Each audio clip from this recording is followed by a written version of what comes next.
Tenan toh.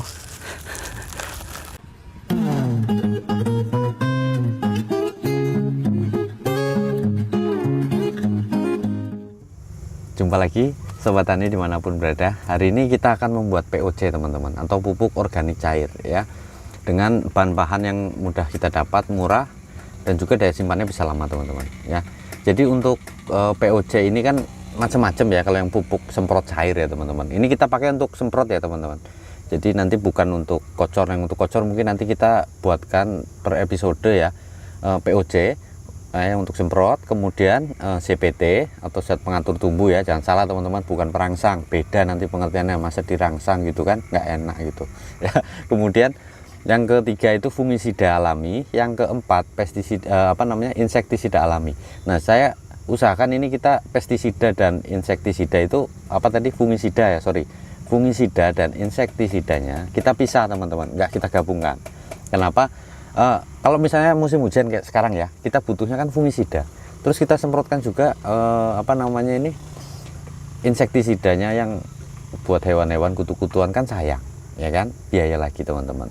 Jadi mendingan kita pisah aja nanti. Kemudian nanti juga kalau tempatnya ada itu nanti kita buat yang organik cair, yang organik padat untuk media tanam teman-teman ya. Pelan-pelan lah kita buat satu persatu, karena proses untuk organik ini kan agak lama. Tadinya saya nggak hobi teman-teman bikin, cuma saya pikir-pikir lama-lama boros juga gitu ya. Tapi gimana lagi gitu, lebih baik emang tanaman itu dengan organik, dia hasilnya lebih kelihatan lah.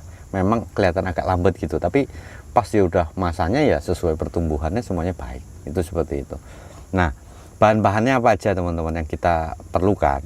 Saya akan pakai ini dosis untuk 5 liter ya, bukan untuk 1 liter teman-teman ya.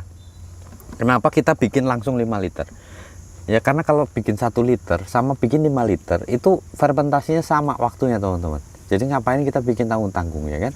Yang penting kita udah yakin komposisinya nanti yang kita dapat itu NPK ya, unsur yang primernya, kemudian nanti hara makro yang sekundernya dapat juga, kemudian yang hara mikronya juga dapat. Jadi ini POC teman-teman ya, bukan booster atau CPT gitu. Oke, yang pertama kita butuh tempatnya. Kita pakai jerigen teman-teman, 5 liter. Nah, jerigen ini kita modifikasi teman-teman. Kita kasih ini selang ya. Nah, ini teman-teman, untuk tutupnya kita modifikasi sedikit ya. Ini kita pakai selang.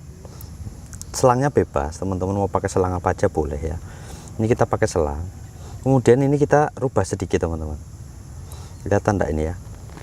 Nah, ini nih teman-teman bisa lem ini, misalnya ini kan udah masuk nih ya. Nah, ini keluar di sini kan, segini aja, nggak usah panjang-panjang teman-teman nih ya. Jadi pas-pas di ini ya, nggak usah panjang-panjang. Nah, kemudian dimasukkan selangnya ke dalam sini. Kemudian teman-teman bisa kasih di sininya itu silen ya, lem kaca teman-teman ya. Nah, supaya dia benar-benar nggak boleh bocor. Jadi teman-teman pastiin ini tidak ada kebocoran ya. Kita perlu E4 nya ini teman-teman ya. Saya nggak pakai biasa kan teman-teman ada yang hobi pakai Yakult, pakai apa gitu. Saya nggak itu, karena apa, di Yakult itu kan mikroorganismenya beda. Kalau untuk pertanian kan ini udah sama aja ya teman-teman. Beli Yakult berapa loh, ini cuma 20.000 loh ya kan, 25 kalau nggak salah ya, paling mahal. Jadi ya mendingan kita pakai inilah yang memang tujuannya untuk pertanian ya. E4 ini teman-teman ya. Satu ini nanti ini kita bisa buat untuk 20 liter teman-teman. Jadi ini kita nanti pakai cuma sedikit, makanya nggak sayang lah kalau kita beli ini 25.000 ya. Kemudian telur teman-teman ya.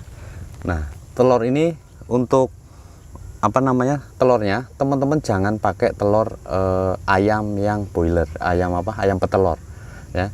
Yang boleh itu cuma ayam kampung atau ayam atau bebek. Nah, itu boleh, tapi jangan ayam petelur. Kenapa? Makanannya beda teman-teman, prosesnya juga beda, nanti kandungan dan nutrisinya beda ya. Kemudian kita juga pakai ini air kelapa ya. Nah, setelah itu kita pakai juga itu jus tebu teman-teman, air tebu ya. Nah, itu air tebu. Nah, yang paling penting ini teman-teman, ini bukan susu biasa, ini susu kedelai kenapa kita pakai susu kedelai. Kalau di tempat kita ini ada yang jual, kalau orang sini, orang Bangka bilang ini teh fusui ya. Nah, ini susu kedelai, air kedelai ini teman-teman, dari literatur yang pernah saya baca itu ya, itu NPK-nya itu 721 teman-teman. Jadi N-nya 7, P-nya itu 2, dan K-nya itu 1 ya. Nah, makanya kita butuh telur untuk mensuplai kalium sama kalsium teman-teman ya. Nah, kemudian saya juga nggak pakai micin, saya nggak pakai micin, garam saya nggak pakai. Kenapa? Karena di dalam air kelapa ini ya, dia ada zat pengatur tumbuh juga sudah ada sebenarnya teman-teman. Makanya nanti kita kombinasi ini biar zat pengatur tumbuhnya jangan terlalu banyak, karena kita butuhnya itu POC-nya, pupuknya teman-teman ya, kandungan makro, mikro, sama kandungan makro sekundernya, bukan pengatur tumbuhnya. Makanya nanti kita bedakan gitu ya. Nah, di dalam ini teman-teman, balik ke garam sama micin tadi ya, di dalam air kelapa itu ada kandungan natrium teman-teman. Natriumnya itu cukup tinggi, kalau nggak salah itu 127 ppm. Nah, itu sangat tinggi untuk tanaman.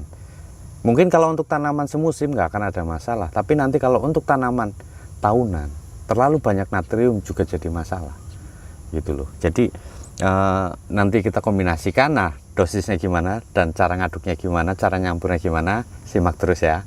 Yang belum subscribe jangan lupa sambil ngopi subscribe dulu. Nah, ini kita pakai 250 ml teman-teman ya. Ini kita tuang dulu 250 ya, untuk 5 liter teman-teman ya.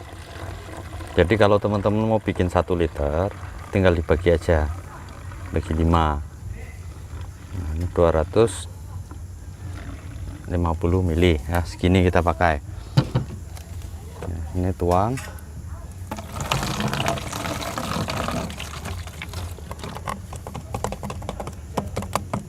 Nah, kemudian kita pakai telurnya ini teman-teman. Ini telur bebek yang kita pakai, jumlahnya 5 ya, tapi untuk mempersingkat durasi ini udah saya bukain dulu. Ini 5 kita masukkan.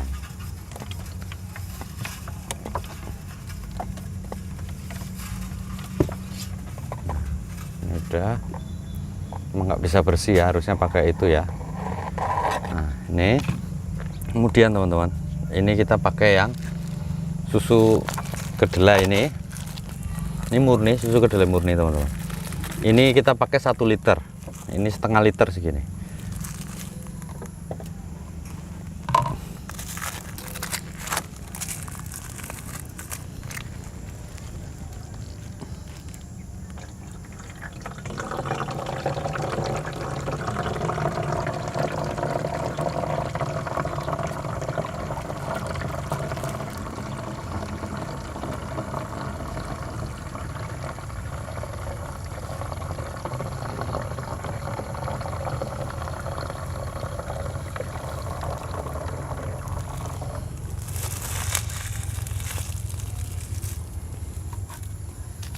Nah, ini kita kocok dulu ya, supaya lebih aman.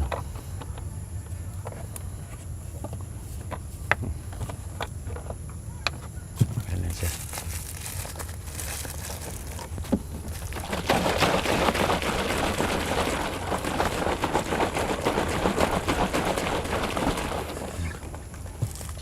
Nah, habis dikocok kita baru tambahkan lagi. Ini susunya kita genepin 1 liter.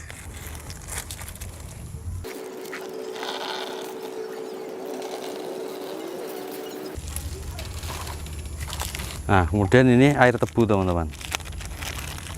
Air tebu kita pakai 1 liter juga.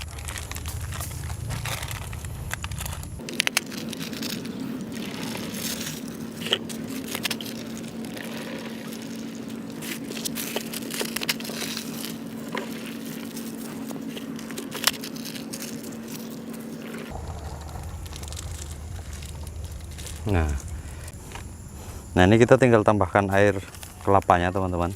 Ini kita tambahkan 2 liter 700 ml ya, genepin di 500 ml airnya semuanya. Jadi airnya 5 liter, cuma ada tambahan telurnya aja 5 butir. Jadi ini pakai jerigen yang 5 liter.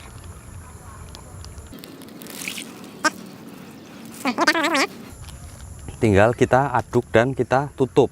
Nah, ini pentingnya ini teman-teman ya, nggak boleh bocor, karena kalau bocor kita nggak fermentasi namanya, tapi cuma bikin ini jadi basi.